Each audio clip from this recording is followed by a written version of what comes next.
یہ اگر ہم نے آئندہ اصلاحات نہ کی، صحیح طرح کی اصلاحات نہ کی، تو پھر اس میں یہ ہوگا کہ پھر سے یہ جو ڈیفالٹ کا خطرہ ہے وہ ہمارے سامنے منہ پھاڑے کھڑا ہوگا. تو میں سمجھتا ہوں کہ اس دوران میں کرنا یہ چاہیے کہ ہمیں جو اپنے غیر ضروری، جیسے مثال کے طور پہ وفاق میں آپ کو 6 وزارتیں چاہیے ہیں اور 1 درجن کے قریب آپ کو ڈویژن چاہیے ہیں، باقی آپ یہ سب ختم کر دیں. آپ کو 20% جو ہے اپنا ڈیفنس کا اخراجات بھی کم کر سکتے ہیں دفاع پہ سمجھوتا کیے بغیر، یعنی جو نان کمبیٹ ایکسپینڈیچر ہے جنہیں کہا جاتا ہے. آپ اپنی بیوروکریسی پہ مزید کٹ لگا سکتے ہیں، آپ اپنی کارپوریشنز کے جو گھاٹے ہیں انہیں کافی کم کر سکتے ہیں. آپ کو یہ کافی اصلاحات کرنی پڑیں گی. پھر یہ کہ یہ جو ٹیکسیشن کا جو پھر کیا گیا ہے، اب 2 لاکھ روپے مہینہ کمانے والا جو ہے وہ اپنے 1.5 مہینے کی آمدنی جو ہے وہ تو ٹیکس میں دے دے گا.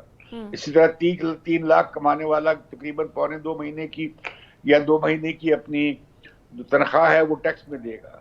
اب یہ مڈل انکم گروپس جو آپ ٹیکس لگا رہے تھے، اس کی بجائے آپ کو چاہیے تھا کہ ان سیکشن پہ ٹیکس لگانے چاہیے.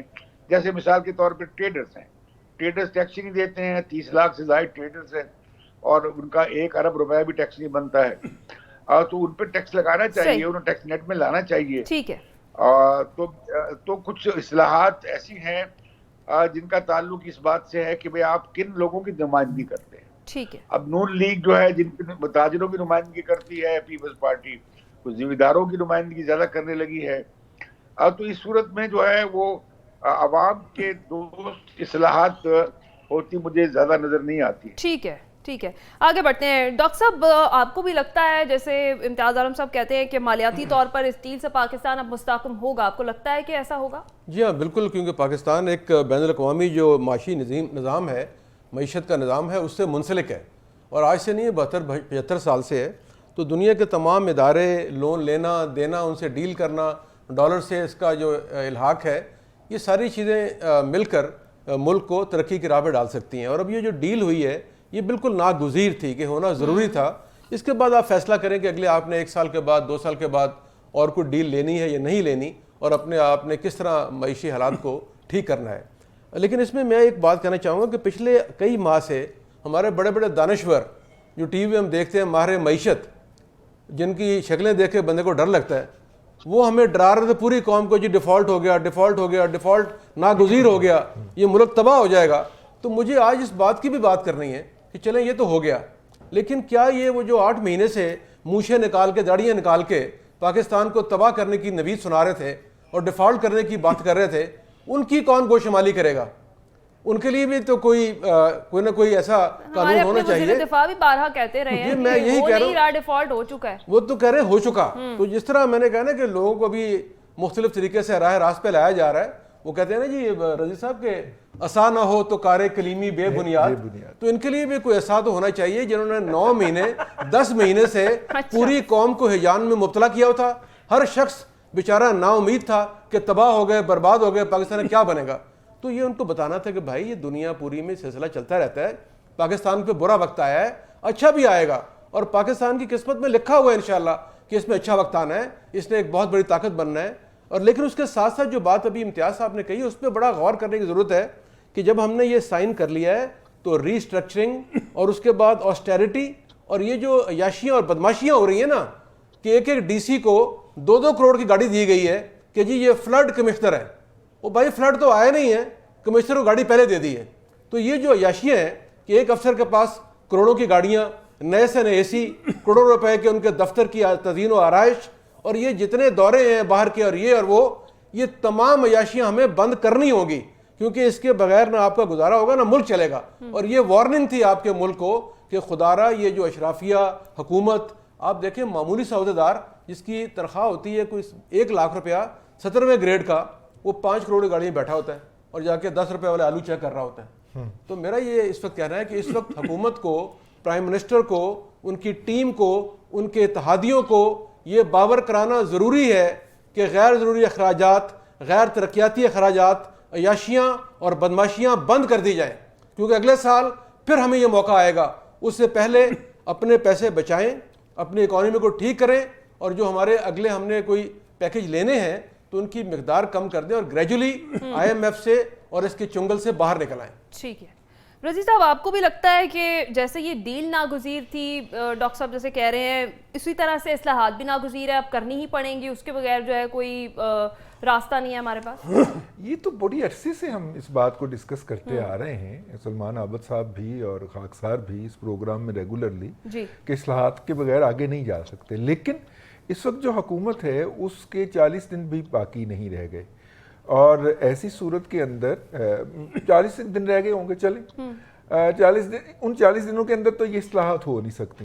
یہ کوئی حکومت آئے اسٹرانگ مینڈیٹ کے ساتھ اور اسے اتحادیوں کی بلیک میلنگ کا سامنا بھی نہ ہو تو چلیں. اگر پیپلز پارٹی آتی ہے تو وہ ٹریڈر کے خلاف تو کوئی نہ کوئی اصلاحات کر لے گی، اور اگر مسلم لیگ نون آتی ہے تو وہ جیسا کہ لگ رہا ہے تو وہ کر لے گی. ان کے خلاف، لینڈ لارڈز کے خلاف تو کوئی کرنے کی کوشش کرے گی اگر اس کو اتحادیوں کے پریشر کا سامنا نہ کرنا پڑا. یہ 9 ماہ کے لیے ہمیں یہ پیکج ملا ہے تاکہ ہم سکون کے ساتھ الیکشن کروا لیں، اور الیکشن کے بعد اگلی حکومت انسٹال ہو جائے، اور وہ اگلی حکومت جو ہے وہ IMF کے ساتھ بیٹھ کے اسٹرکچرل ریفارمز کے اوپر ایک 3 سالہ لانگ ٹرم جو پروگرام ہے اس کو ڈسکس کر لے اور ڈسکس کر کے فائنل کر لے. اس کے علاوہ اس ڈیل کی اور کوئی حیثیت نہیں ہے. لیکن ان اے وے یہ ایک سٹیمپ بھی ہے کہ پاکستان ڈیفالٹ ہونے نہیں جا رہا. تو جو اس سٹیمپ کے بعد آنا چاہیے تھا وہ ہمیں آج اسٹاک مارکیٹ میں بھی نظر آیا ہے، وہ ہمیں روپی مارکیٹ کے اندر بھی نظر آیا ہے. آپ کہتے رہے پروگرام میں کہ ابھی کوئی ڈیل نہیں ہوگی IMF کے ساتھ. جی میں بالکل کہتا رہا، اور یہ وہ والی ڈیل نہیں ہوئی، یہ تو سٹینڈ بائی ارینجمنٹ ہوا ہے نا. وہ ڈیل 30 جون کو اپنی موت مر گئی جس کے لیے ہم نیگوشیٹ کر رہے تھے، وہ مکمل بھی نہ ہو سکی، اس کو ہم کمپلیٹ نہ کر سکے، وہ ڈیل مر گئی. یہ وہ بھی پلان بی تھا حکومت کے پاس کہ چلیں آپ 9 ماہ ہمارے گزروا دیجئے تاکہ ہمارے ہاں الیکشن ہو کے ایک حکومت انسٹال ہو جائے، اور اس کے بعد پھر ہم آپ سے بیٹھ کے یا اسی ڈیل کو کنٹینیو کر لیں گے یا اگلا کر لیں گے. ایک تو یہ بات ہو گئی. دیکھیے آج ڈیٹا بھی آیا ہے جس کو بڑے شیئر کیا ہے فخر کے ساتھ اسحاق ڈار صاحب نے. اسحاق ڈار صاحب نے پہلی دفعہ حدیث کے علاوہ کوئی اور ٹویٹ کیا ہے، سعید الہی صاحب. تو انہوں نے کہا ہے کہ جناب مہنگائی اس گزشتہ مہینے، جو گزشتہ مہینہ گزرا ہے اس دوران جو اس کی شرح ہے وہ 29% رہی ہے. گزشتہ سے پیوستہ مہینے جو ڈیٹا آیا تھا اس وقت 38% تھی. تو اگر ڈار صاحب نے 29% کا کریڈٹ لینا ہے تو ہم پھر 38% کا کریڈٹ کس کو دیں؟ یہ بھی ان سے پوچھنے والی بات ہے نا. ظاہر دکھا بھی نہیں ہے کہ کہیں مہنگائی میں کمی ہوئی ہو، اور ڈالر کے حوالے سے بھی جو انہوں نے بات کی ہے، اگر ڈیٹے کی بات، ڈالر جو ہے وہ نارملی اوپن مارکیٹ کے اندر ایسے ہو جاتا ہے. آج جب انٹر بینک کے ریٹ جاری کرے گا اسٹیٹ بینک آف پاکستان تو اس سے پتہ چلے گا. لوگ تو ڈھونڈ رہے ہیں 270 کا کہاں پہ مل رہا ہے، 272 کا کہاں پہ مل رہا ہے، 280 کا بھی کہیں پہ بھی نہیں مل رہا. مارکیٹ سے غائب ہو گیا ہے وہ پرائس، اس کی گری. ظاہر جنہوں نے خرید کے رکھا تھا کہ یہ 540 کا ہونا ہے، وہ اب کیسے بیچ دیں؟ میرا مطلب ہے کہ 270 کے اوپر یا 280 کے اوپر، تو وہ تو اس کو ہولڈ کریں گے اور فردر لاس کریں گے اگر انہوں نے ایسی کوئی حرکت کی. دیکھیے آپ کا خیال ہے انہیں فوری بیچ دینا چاہیے؟ آپ کا خیال ہے انہیں فوری؟ میرا تو خیال ہے کہ انہیں خریدنا ہی نہیں چاہیے تھا. وہ تو ہو گیا بات ہے.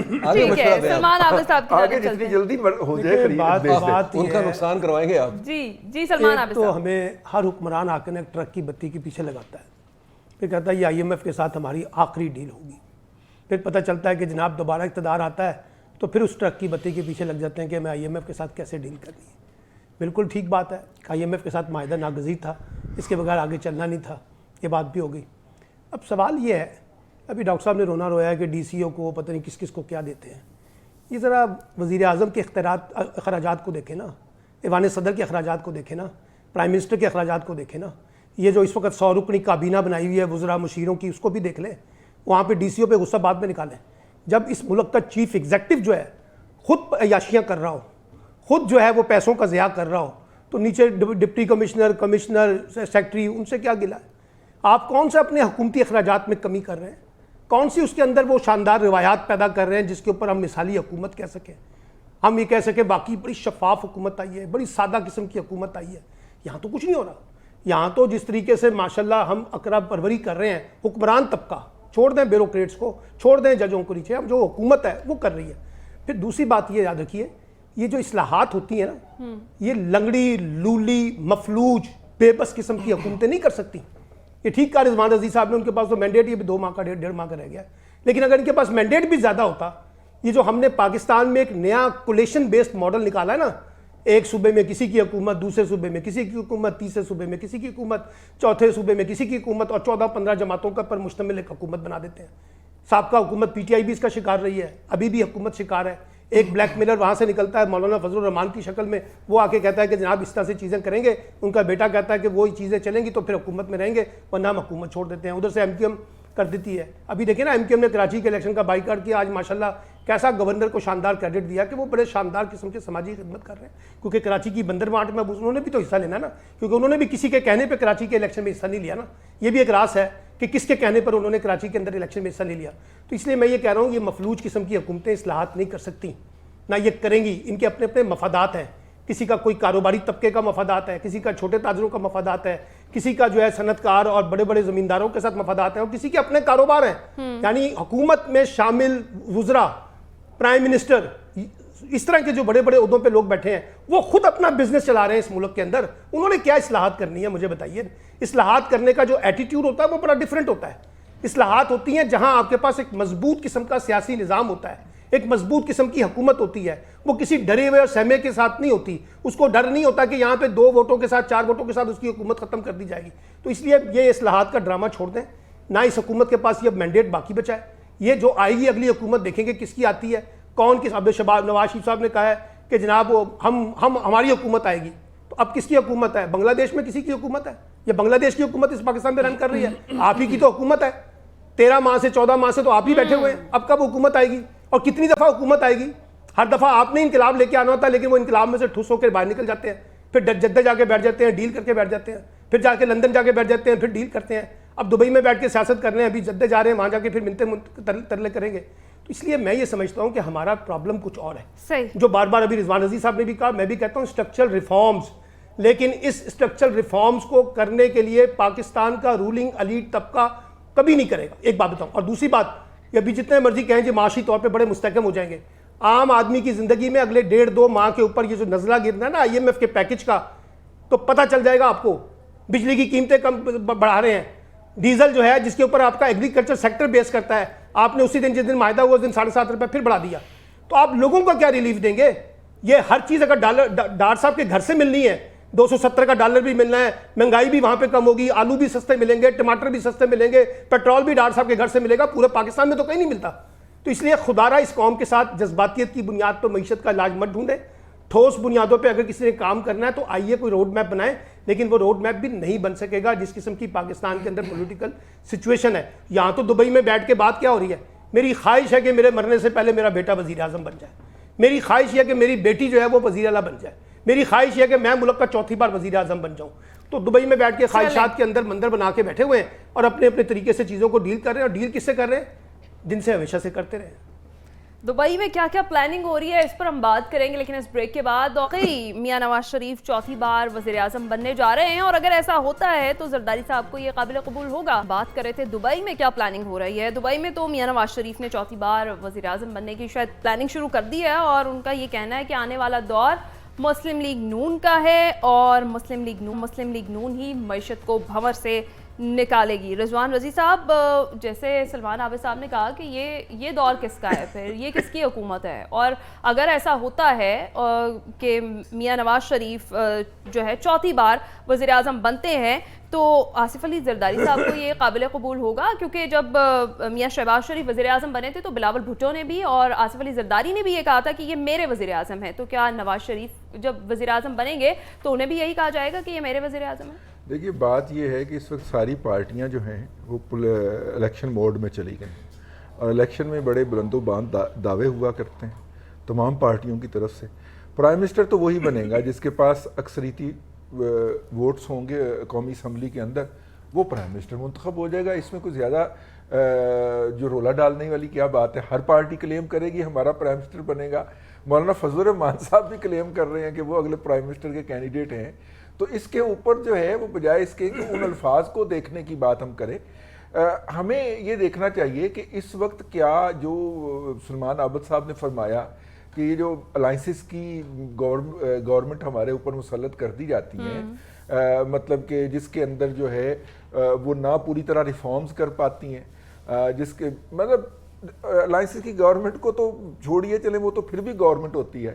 یہاں پہ تو کیئر ٹیکر کی بولیاں لگی ہوئی ہیں، کیئر ٹیکر کس نے بننا ہے، اور اس نے پھر اپنے کون کون سے کام نکالنے ہیں. انہوں نے فائلیں بھی سیدھی کر کے رکھ لی ہوئی ہیں کہ انہوں نے کیئر ٹیکر بننا ہے اور اپنے کون کون سے کام نکالنے ہیں. آپ اندازہ فرمائیے کہ پاکستان کی 80% زراعت جو ہے وہ پنجاب میں ہوتی ہے، اور پنجاب کی کیئر ٹیکر کابینہ کے اندر کوئی زراعت کا وزیر نہیں ہے رکھا ہم نے احتیاطاً، ٹھیک ہے، کہ کہیں کوئی وہ زراعت کی بہتری کے لیے کوئی قدم نہ اٹھا لے. تو اس سے آپ ہماری ترجیحات کا اندازہ کریں اور ہم زراعت کے ذریعے انقلاب لانے چلیں، کیونکہ اگلے 6 ماہ کے ذریعے اگر انقلاب آ سکتا ہے وہ تو زراعت کے ذریعے ہی آ سکتا ہے. کہنے کا مطلب یہ ہے کہ دیکھیے اس وقت الیکشن موڈ میں ہے، ہمیں اس وقت پارٹی لیڈر کی سٹیٹمنٹ سے زیادہ ان کے اعمال کے اوپر نظر رکھنا ہوگی کہ وہ کرتے کیا ہے. نواز شریف صاحب کے پاس ووٹ ہوں گے، اگر قومی اسمبلی کے اندر ان کے پاس سادہ اکثریت ہوتی ہے تو وہ یا ان کے نامزد کردہ کوئی بھی شخص جو ہے وہ اپنا پرائم منسٹر کا امیدوار ہو سکتا ہے اور پرائم منسٹر بن سکتا ہے. اس میں کیا حرج ہے؟ ٹھیک ہے. امتیاز عالم صاحب، نواز شریف صاحب یہ دعویٰ کر رہے ہیں کہ آنے والا دور مسلم لیگ نون کا ہے، کیا یہ دعویٰ آپ کو حقیقت پر مبنی لگتا ہے؟ اور اگر جو سوال سلمان عابد صاحب نے اٹھایا تھا کہ ابھی کس کا دور ہے، پھر نواز شریف صاحب یہ بھی بتا دیں. میں پہلے پچھلے راؤنڈ کے حساب سے بات کرنا چاہتا ہوں. میں رضی بھائی کو مبارکباد دیتا ہوں کہ انہوں نے آج ہمیں بتا دیا کہ پلان بی کیا تھا. Plan be stand by arrangement تھا.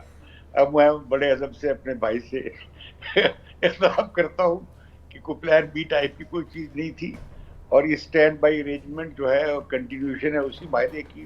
اور اس میں یہ بات شامل ہو گیا ہے کہ آپ کا بجٹ دوبارہ سے لکھ دیا ہے، ری رائٹ کیا ہے آئی ایم ایف نے. دوسری بات یہ کہ یہ ہم لفظ بلیک میلر کا استعمال کیا ہے. سلمان عابد صاحب نے سیاستدان، ایک ہمارے رہنما ہیں مولانا فضل الرحمان، میں سمجھتا ہوں کہ ہمیں یہ جو سیاستدانوں کی مٹی پلیت کرتے رہے ہیں میڈیا پہ، ہمیں کچھ کم از کم زبان کا احترام تو رکھنا چاہیے. رہی بات یہ کہ آئندہ سیاسی حالات کیا ہوں گے، الیکشن آیا وقت پہ ہوں گے یا نہیں ہوں گے، میں اس پہ کلیئر نہیں ہوں، کیونکہ اس کے باوجود کہ ڈیجیٹل مردم شماری ہو گئی ہے اور اس کی ابھی نوٹیفیکیشن جولائی میں ہوگا جا کے آخر میں. اگر تو اس کی گزٹ نوٹیفیکیشن ہو گئی پھر آئینی طور پہ لازمی ہوگا کہ انتخابات ہوں نئی اس کے حد بندیوں کے حساب سے، حلقہ بندیوں کے حساب سے. لیکن مجھے معلوم نہیں کہ 3-4 مہینے کیوں مانگتا ہے الیکشن کمیشن. اس بار تو ڈیجیٹل ہوئی ہے اور ہر حلقہ جو ہے کلیئرلی اس ڈیجیٹل مردم شماری میں آ گیا ہے، تو یہ مہینے سے زیادہ ٹائم لگنا نہیں چاہیے. اگر یہ مشکل نہ بنی تو پھر الیکشن شاید وقت پہ ہو جائے.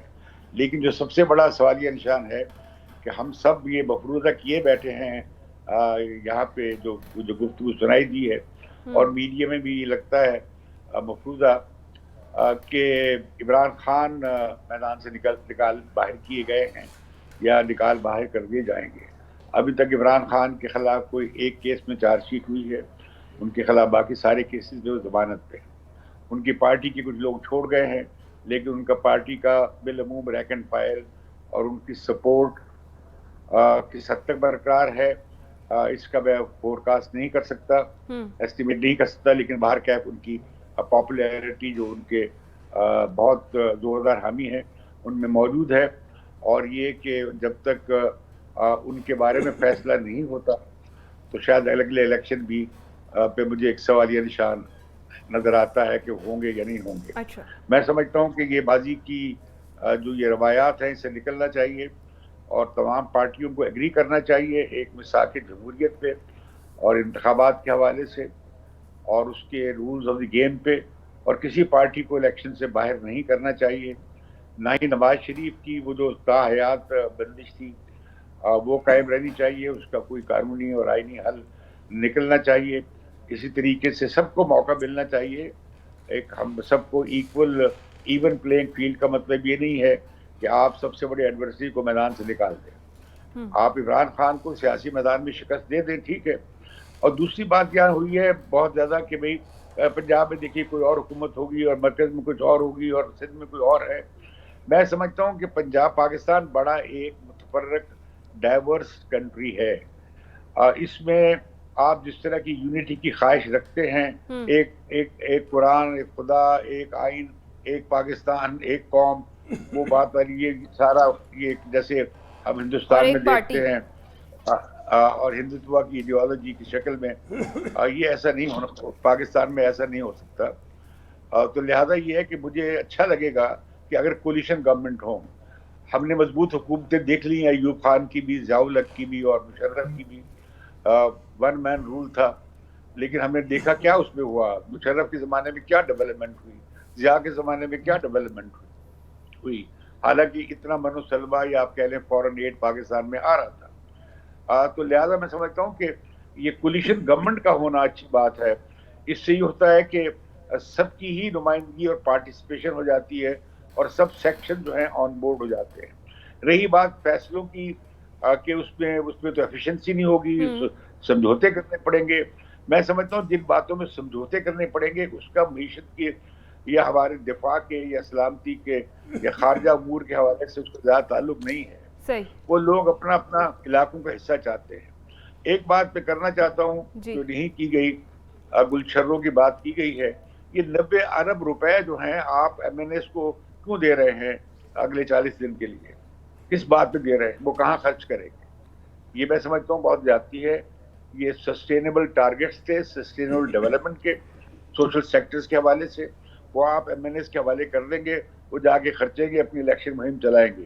میں سمجھتا ہوں یہ ریگنگ کی ایک یہ فائنینشیل ریگنگ ہوگی. یہ 90 ارب روپے جانے چاہیے جو سسٹینیبل گولز ہیں، یعنی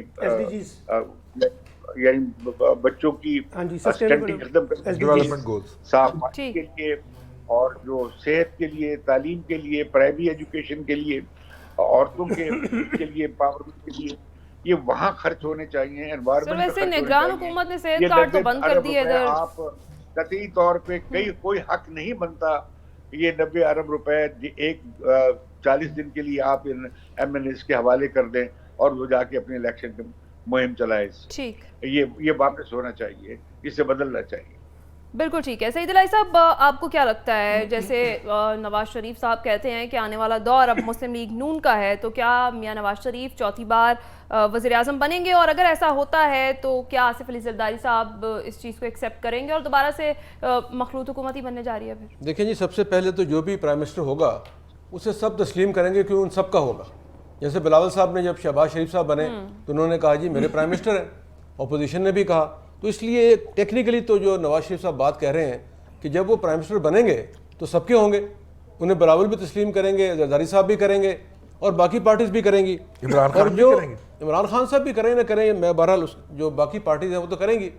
اور دوسری بات یہ ہے کہ نواز شریف صاحب کا جو سکسیس ریٹ ہے، پچھلے جتنی بھی ان کے ساتھ ٹرائل ہوئے، جلاوطنی ہوئی، زیادتیاں ہوئیں، اس میں وہ ہمیشہ سرخرو ہو کر کامیاب ہو کر واپس آئے. تو ابھی بات کر رہے تھے 2016 میں آپ کو یاد ہوگا کہ آئی ایم ایف کو الوداع کر دیا گیا تھا اور 50 بلین کی چائنیز انویسٹمنٹ سے آپ کی اکانومی کافی بہتر ہو گئی تھی. پھر دوبارہ ہمیں ضرورت پڑی پچھلے 4 سال کے بعد اسی دوبارہ لینے کے لیے آئی ایم ایف کی امداد. تو جو آپ نے سوال کیا کہ کیا نواز شریف صاحب چوتھی بار پرائم منسٹر بنیں گے، تو میں اس کا جواب تو ہاں میں ہی دوں گا، کیونکہ اگر وہ پہلے 3 بار بن سکتے ہیں تو چوتھی بار ہی بن سکتے ہیں. اور اگلی بات یہ ہے کہ الیکشن جب آئے گا انہیں موقع دیا جائے. جیسے ابھی امتیاز صاحب کہہ رہے تھے کہ بھئی جو نااہلی ہے وہ 5 سال کے لیے یا اس سے تاحیات ہے جو بھی ہے اس کا بالآخر فیصلہ ہونا ہے. اور اگر اس ملک میں عمران خان صاحب بظاہر تو لگتا ہے کہ رکاوٹیں سب دور ہو گئی ہیں قانونی طور پر بھی، اور کچھ رکاوٹیں موجود ہیں جو دور ہو سکتی ہیں. اور جیسے ابھی انہوں نے کہا کہ بھئی عمران خان صاحب کی پارٹی کو بھی اجازت ہونی چاہیے، تو یقیناً ہونی چاہیے. اور اگر عمران خان صاحب کی پارٹی الیکشن لڑے گی تو نواز شریف صاحب کی پارٹی بھی لڑے گی. اور اس میں واضح امکانات موجود ہیں کہ پنجاب کیونکہ بڑا صوبہ ہے اور پچھلے الیکشن میں بھی نواز شریف صاحب کی پارٹی کی میجورٹی سیٹس تھیں، اس کے باوجود انہیں حکومت نہیں دی گئی تھی. تو یہ چانس موجود ہے کہ وہ میجورٹی حاصل کریں اور پاکستان کے دوبارہ وزیر اعظم بن جائیں. اور ابھی ایک اور بات ہمارے دوست کہہ رہے تھے جی کہ لوگ خواہشات کا اظہار کر رہے ہیں، کوئی بیٹے کے بارے میں، کوئی بیٹی کے بارے میں. تو کوئی یہ ناجائز خواہش تو نہیں ہے. وہ یہی کہہ رہے ہیں بھائی الیکشن میں آئیں گے, ووٹ لیں گے, آ جائیں گے. آپ بھی اگر الیکشن میں حصہ لے سکتے ہیں. ابھی بلکہ امتیاز صاحب نے بڑی اچھی بات کی کہ ہمارے جو پولیٹیشنز ہیں یہ سافٹ بیلی ہیں, اور ہمارے اکثر دوست ان کو ہی تان و تشریح کا نشانہ بناتے ہیں. کبھی فضل الرحمان صاحب کو, کبھی بلاول صاحب کو, کبھی کسی اور کے بارے میں بھی کوئی بات کریں تاکہ ان کو معلوم ہو کہ گھر جانا بھی واپس ہے. لیکن اتنی جرت نہیں ہوتی سیاستدانوں کو, تو جو مرضی کہتے رہیں, لیکن اس کے علاوہ اور بہت سے ایسے ادارے ہیں جن کے بارے میں ایک لفظ منہ سے نہیں نکال سکتے. تو میں یہ سمجھتا ہوں کہ اس ملک میں سیاستدان یہ بھی ہے کہ ملک کے حالات خراب ہوتے ہیں لیکن سیاستدانوں کے حالات بالکل درست رہتے ہیں, ان کے بینک بیلنس بھی بڑھ جاتے ہیں. سیاستدان بھی جیلوں میں جاتے ہیں, نیب میں رہتے ہیں, بہت سے مراحل سے گزرتے ہیں, ایسی بات نہیں ہے. بلکہ جتنی اکاؤنٹیبلٹی سیاستدان کی ہوتی ہے ان کے تو جیلوں میں جا کر بھی اثاثے بڑھ جاتے ہیں. نہیں, لیکن جو بھی ہے اکاؤنٹیبلٹی پھر بھی سیاستدان کی ہوتی ہے. الیکشن کے ذریعے ہو, نیب کے ذریعے ہو, اینٹی کرپشن کے ذریعے ہو, یا میڈیا ان کا ٹرائل کر رہا ہو. تو میرا خیال میں جو سب سے زیادہ ایکسپوزڈ لوگ ہیں وہ سیاستدان ہیں, اور اس ملک میں سیاست میں یہی لوگ موجود ہیں. انہی کی وجہ سے سیاست جو ہے وہ گرم ہے, سرگرم ہے, اور سیاست چل رہی ہے. تو میرا یہ خیال ہے کہ سیاستدان جیسے بھی ہیں, جس طرح کے بھی ہیں, ان کا عزت احترام اپنی جگہ کرنا چاہیے. ہار جیت اپنی جگہ ہے, آپ کسی کو پسند کریں نہ پسند کریں, ووٹ دیں یا نہ دیں, لیکن احترام سب کا کریں. ٹھیک ہے. سلمان عابد صاحب, لیول پلینگ فیلڈ بن چکی ہے. دیکھیں, پہلے جو ایک وضاحت میں کر دوں, عام آدمی یا صحافی یا تجزیہ کار کتنا سیاستدانوں کو لان تان کرتا ہے, میرے خیال اس سے 10 گنا زیادہ سیاستدان خود ایک دوسرے کے کپڑے اتارتے ہیں. یہ مسلم لیگ نون نے کیا کیا کچھ نہیں کہا زرداری صاحب کے بارے میں, بے نظیر کے بارے میں کیا کچھ نہیں ہوا تھا, یا فضل الرحمان کے بارے میں کیا کچھ نہیں ہوا, پیپلز پارٹی کیا کرتی رہی ہے, سب باتیں یہاں پہ ہیں. ہم نے تو یہ ساری باتیں جو ہیں انہی سے سنی ہیں کہ کون چور ہے, کون کرپٹ ہے, کون منافق ہے, کون جو ہے وہ یہ ہے. یہ ساری گفتگو تو سیاستدان کرتے ہیں. جب یہ ایک دوسرے کے کپڑے اتارتے ہیں, سن لیں سر, سن تو لیں یار, سن تو لیں. اب نواز شریف کو میں جاہل کہوں یا پیپلز پارٹی کو جاہل کہوں؟ جب وہ کپڑے اتارے ہیں وہ ٹھیک ہے. نہیں, بات یہ ہے کہ میں بھی وہی بات کر رہا ہوں جو چیزیں ریکارڈ کے پر موجود ہیں. اب سوال یہ ہے ہم نے رہنمائی کیا کرنی ہے؟ بھائی ان کو رہنمائی کی ضرورت نہیں ہے, انہوں نے اپنے خاندان کے اندر وراثتیں بانٹی ہوئی ہیں, ان کو میری رہنمائی کی ضرورت کیا ہے؟ عوام کی بھی رہنمائی, عوام کو پتا ہے. آپ جا کے لوگوں سے مائک اٹھا کے پوچھیں, لوگ بتا دیں گے کہ مولانا فضل الرحمان کیا ہے اور فلاں کیا اور عمران خان کیا, پوچھ لیں جا کے. سر سن تو لیں, وہ 30 سیٹیں جیتے ہیں, سن تو لیں بھائی. 2 صوبوں میں ان کی بہت بڑی میجورٹی ہے. بات کی تھی میں نے تو اس کا جواب دیا ہے کہ سیاستدان خود ایک دوسرے کے کپڑے اتارتے ہیں ہمارے سے زیادہ. بس یہ میں کہہ رہا ہوں. دوسری بات یہ ہے کہ نواز شریف صاحب کو بتا دیں کہ 4تھی بار وزیر اعظم بننے کے لیے پاکستان آنا پڑے گا. یہ کوئی لندن سے بیٹھ کے انہوں نے وہاں پہ جا کے حلف نہیں اٹھانا, پاکستان آنا ہے. پاکستان آنے کے لیے پچھلے چند سالوں سے وزیر بھی کہہ رہے ہیں کہ وہ انتخابات سے 2 مہینے آپ کو تو پتہ ہی نہیں ہے نا, 5 دفعہ جہاز اترا ہے خواب میں. نواز شریف صاحب پاکستان اترے ہیں, جدے گئے, جدے سے آئے ہیں, وہاں سے آئے ہیں, کس نے کیا, یہ سب چیزیں ریکارڈ کا حصہ ہے. آ جائیں نواز شریف صاحب, خوشی سے آئیں, جب مرضی آئیں, آگے سیاست کریں. کس نے ان کو روکا ہے؟ اب تو ان کے بھائی کی حکومت ہے نا یار. ابھی بھی اگر وہ نہیں آ سکتے تو کس سے گارنٹی مانگ رہے ہیں؟ اپنے بھائی سے گارنٹی مانگ رہے ہیں یا اسٹیبلشمنٹ سے گارنٹی مانگ رہے ہیں؟ کوئی ایک سیکیورٹی کلیئرنس ان کو پہلے ملے کہ جناب اب آپ نے صرف وہاں سے چلنا ہے جہاز سے, اور یہاں بیٹھ کے اتر کے آپ نے حکومت سنبھالنی ہے. تو ایسے نظام نہیں چلتے. سوال یہ ہے کہ سیاستدان ہے تو تھوڑا سا ہمت بھی کر لیں.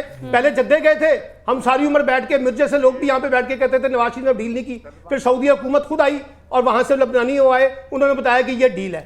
پھر اب یہ گئے ہیں میڈیکل کے اوپر 8 ہفتے کے اوپر, یہ بھی کسی وقت چیزیں سامنے آ جائیں گی کس نے کس طرح سے بھیجا ہے. تو کہنے کا مطلب یہ ہے کہ ہماری سیاست کے اندر اگر ہمیں ہمارے تنقید سے کیا فرق پڑتا ہے, خود سیاستدان بھی تو دیکھیں نا. سارے معاملات سیاست کے سیاسی فیصلے پارلیمنٹ کی بجائے عدلیہ کی طرف چلے جاتے ہیں, اسٹیبلشمنٹ کی طرف چلے جاتے ہیں. کبھی سعودی عرب سے مدد مانگتے ہیں, کبھی قطر سے مدد مانگتے ہیں. اور بھائی پاکستان کے اندر سے بھی کوئی مدد مانگ لو. ان کو پتا ہے پاکستان کے اندر سے کچھ نہیں ہونا, فیصلے باہر ہونے ہیں اور باہر بیٹھ کے سارے فیصلے کروا رہے ہیں. ریمارکس ہیں ویسے ملک کے عوام کے ووٹ کے بارے میں, پبلک کے بارے میں. میں ان ریمارکس کو توہین امیز اور سر ڈیل کس نے کی تھی سعودی عرب کے ساتھ یہ بھی بتا دیں. اچھا بتائیں نا, اچھا یہ بتا دیں ڈاکٹر صاحب آپ تو خود گواہ رہے ہیں اس وقت, بتائیے ڈیل کس نے کی تھی؟ پہلی ضمانت کیا تھی؟ مشرف نے. کس کے ساتھ؟ کس کے ساتھ؟ مشرف نے. کس کے ساتھ کی؟ سعودیوں کے ساتھ. نواز شریف کہاں آ گئے؟ مشرف نے. دستخط کس کے تھے؟ مشرف نے کی تھی. دستخط نے کی تھی. رضوان عزیز صاحب دستخط کدھر سے؟ ون سائیڈڈ چلائی جا رہی ہے. ون سائیڈڈ تسی کر رہے ہو, میں چاہ رہا ہوں نہیں تو انہیں امتیاز عالم صاحب کچھ ایڈ کرنا چاہ رہے ہیں. جی امتیاظ عالم صاحب. مشرف نے کی تھی. سائن اس نے کی ہے, نواز شریف نے ڈیل کی ہے. اس کو باہر اور آپ کون کر رہے ہیں اور کہتا ہے باہر بھیجا ہے. امتیاز عالم صاحب کچھ ایڈ کر رہے ہیں رضی صاحب, ان سے بھی سن لیتے ہیں وہ کیا کہہ رہے ہیں. جی امتیاز عالم صاحب. عادل آپ بڑی کمزور قسم کی اینکر ہیں. یہ مجھے ایک دن بٹھائیں یہاں پہ, ایک دن مجھے یہاں بٹھائیں, دیکھیں میں نے موضوع سے ہٹ کے بات کرنے دوں. جی آپ سختی کیا کریں, جو موضوع سے ہٹ کے بات کریں. اب یہ جو تقریر کی ہے میرے پیارے بھائی نے نواز شریف کے بارے میں اپنے جذبات کا بڑا اظہار کیا ہے, یہ جائیں ریگل چوک میں خوب اظہار کریں. لوگ ہم سے توقع رکھتے ہیں انالیسس کی, آپ اختلاف رکھیں, تنقید کریں, انالیسس دیں. اور اگر نواز شریف چوتھی بار بنتے ہیں عوام کے ووٹ سے, اب مجھے تو کوئی اعتراض نہیں ہے. عمران خان دوسری بار بنتے ہیں, عمران خان دوسری بار بنتے ہیں عوام کے ووٹوں سے, مجھے کوئی اس پہ اعتراض نہیں ہے. لیکن بس ایک گزارش ہے سیاستدانوں سے, ہمیں جمہوریت اور انسانی حقوق اور بولنے کی آزادی اور عوام کو ان کے معاشی حقوق ضرور دیں, اتنی گزارش ہے بس. بہت اچھی بات. ٹھیک ہے سر, لاسٹ 4 منٹ سے میں کوئکلی بلاول بھٹو کے جو ان کا دورہ جاپان ہے اس پر بات کروں گی. باتیں یہ بھی ہو رہی ہیں کہ وزیر خارجہ بلاول بھٹو آفیشیل دورے پر, 4 روزہ سرکاری دورے پر وہاں پر ہیں. ان کے ہمراہ ان کی بہن آصفہ بھٹو زرداری بھی ہیں, وہ کس حیثیت سے ان کے ساتھ گئی ہیں اور کیا واقعی ان کو جانا چاہیے تھا سرکاری دورے پہ ان کے ساتھ. امتیاز عالم صاحب. وہ ایک ایمبیسڈر ہے اس کی, یہ جو ہمارا جو بیماری ہے پولیو کی. اب پولیو ریڈیکیشن میں جاپانیوں کا پیسہ بہت دیا ہے جاپانیوں نے, اور دوسرا یہ ہے کہ خیبر پختونخوا میں سب سے زیادہ انویسٹمنٹ کر رہے ہیں جاپانی کہ یہ پولیو ختم ہو جائے. تو وہ اگر اس حوالے سے گئی ہیں تو مجھے تو اعتراض نہیں ہے, لیکن اگر ذاتی حیثیت پہ بھی گئی ہیں تو اعتراض والی بات نہیں ہے. اگر انہوں نے سرکاری خط پہ وہ نہیں گئی ہیں تو مجھے اعتراض نہیں ہوگا. ٹھیک ہے ڈاکٹر صاحب. جی میرا خیال میں یہ جو بات کی ہے کہ اگر ایک آدمی گیا, دوسری طرف ہمارے صدر مملکت جو ہیں وہ 30 رشتہ داروں کو لے کر حج پہ پہنچ گئے اور کئی کروڑ روپیہ جو ہے وہ برباد کر کے واپس آ رہے ہیں. تو یہ جو طریقہ کار ہے کہ حج کے نام پہ قومی خزانے کو لوٹا جاتا ہے, اس کی بھی کوئی کہیں نہ کہیں رکاوٹ ہونی چاہیے نا. اور دوسری بات یہ جو آپ نے کہا کہ بلاول بھٹو کے ساتھ ان کی ہمشیرہ گئی ہیں, تو اگر وہ اپنے خرچے پہ گئی ہیں اور وہاں پاکستان کے لیے کام کرے تو اس پہ کوئی اعتراض نہیں ہے. لیکن اگر وہ سرکاری خرچے پہ گئی ہیں, قوم کو نقصان پہنچا, جی اگر قوم کو نقصان پہنچا تو یقیناً بری بات ہے, یہ اس کی ہمیں مذمت کی جانی چاہیے. ٹھیک ہے رضی صاحب. دیکھیے پیپلز پارٹی کے سعید غنی صاحب ہیں, انہوں نے آج وضاحت کر دی ہے کہ وہ اپنے ذاتی خرچے کے اوپر گئے ہیں اور بلاول صاحب بھی اپنے دوروں کے اخراجات خود برداشت کرتے ہیں. اور نمبر 2 اپنا امتیاز عالم صاحب کی طرف سے وضاحت آ گئی. امتیاز بھائی میں نے آپ کو لیٹ قسم کی سالگرہ مبارک کہنی تھی, نہیں کہہ سکا, تو میں پروگرام کے توسط سے کہہ رہا ہوں. ہماری طرف سے بھی امتیاز عالم صاحب کو بہت بہت مبارک اور بہت بہت دعائیں آپ کے لیے. امتیاز عالم صاحب بہت شکریہ, بہت شکریہ. جی جی جی جی سلمان عابد صاحب. دیکھیں بات یہ ہے کہ سارے لوگ جو ہے نا اپنی ذاتی جیب سے پیسے خرچ کرتے ہیں. آپ کو کس نے کہہ دیا کہ یہ سرکاری خزانے سے جاتے ہیں؟ چاہے وہ سرکاری دورے ہوں, چاہے وہ کچھ بھی ہو, گاڑیاں چل رہی ہیں, سب اپنی ذاتی خرچے سے کرتے ہیں. سرکار کا تو 1 روپیہ نہیں خرچ ہوتا ماشاءاللہ. کہ آپ کو کیسے کس نے بیوقوف بنایا ہوا ہے کہ سرکار کے پیسوں سے سب چیزیں ہوتی ہیں؟ اور یہ کوئی پہلی دفعہ ہو رہا ہے. یہاں ہر حکمران کے پورے خاندان جو ہیں وہ حج بھی کرتے ہیں, عمرہ بھی کرتے ہیں, باہر کے دوروں پہ بھی جاتے ہیں, مہنگے ترین ہوٹلوں میں بھی رہتے ہیں. تو اگر اس میں آصفہ بھٹو بھی چلی گئی ہیں اور چاہے انہوں نے خرچہ نہ بھی کیا ہو, اپنی جیب سے کیا ہو, تو کون سی بڑی پالیٹکس ہے یہاں؟ کون سی میرا اقرا پروری نہیں ہو رہی؟ پاکستان کا پورا حکمرانی کا نظام جو ہے اقرا پروری پر مبنی ہے. اس میں سے ہم شفافیت ڈھونڈ رہے ہیں ایک لڑکی کے بارے میں. بھائی پورے کے پورے نظام کے اندر یہ کرپشن, بدعنوانی اور اقرا پروری اس کے اندر رچی بسی ہے. کیسے نکالیں گے آپ؟ اور یہ بنتک بڑی شاندار ہوتی ہے کہ جی سب اپنی جیب سے پیسے خرچ کرتے ہیں, سارے اپنی جیب سے پیسے خرچ کرتے ہیں. ملک کا قومی خزانہ تو انہوں نے تھوڑی لوٹا ہے. قومی خزانہ تو میں نے لوٹا, رضوان رضی صاحب نے لوٹا, آپ نے لوٹا, اپنا رضی حیدر اپنا انہوں نے سعید الہی صاحب نے لوٹا یا امتیاز عالم نے لوٹا, انہوں نے تھوڑی لوٹا ہے. یہ تو ایسی بلا وجہ ان کے اوپر کرپشن کے کیسز لے کے آتے ہیں. اچھا چلیں امتیاز عالم صاحب کو نکال دیتے ہیں. امتیاز عالم صاحب میں نے آپ کو نکال دیا, میں نے تو نکال دیا نا, کیونکہ حکمران یہ کہہ رہے ہیں کہ ہم نے 1 پیسے کی 1 ڈھیلے کی کرپشن نہیں کی. پھر کس نے کی ہے بھائی وہ بھی بتا دیں. وہ تو 5 سال سے بتا رہے ہیں, بتا تو رہے ہیں, 5 سال سے بتا رہے ہیں آپ پروگرام میں. کرپشن کی کس نے، اس کی جو ہے تلاش وہ جاری ہے بڑے عرصے سے اور جاری رہے گی، میرا خیال ہے وہ کبھی نہیں پتہ چلے گا. یہ آپ سر کوئکلی ایڈ کیجیے گا. وقت پروگرام کا انتہاز عالم صاحب معذرت کے ساتھ، پتہ کلامی کی معذرت، پروگرام کا وقت ختم ہو گیا ہے. تمام پینلسٹ کا بہت شکریہ. ناظرین ہمارے ساتھ رہیے گا اور اپنے فیڈ بیک سے ہمیں ضرور آگاہ کیجیے گا.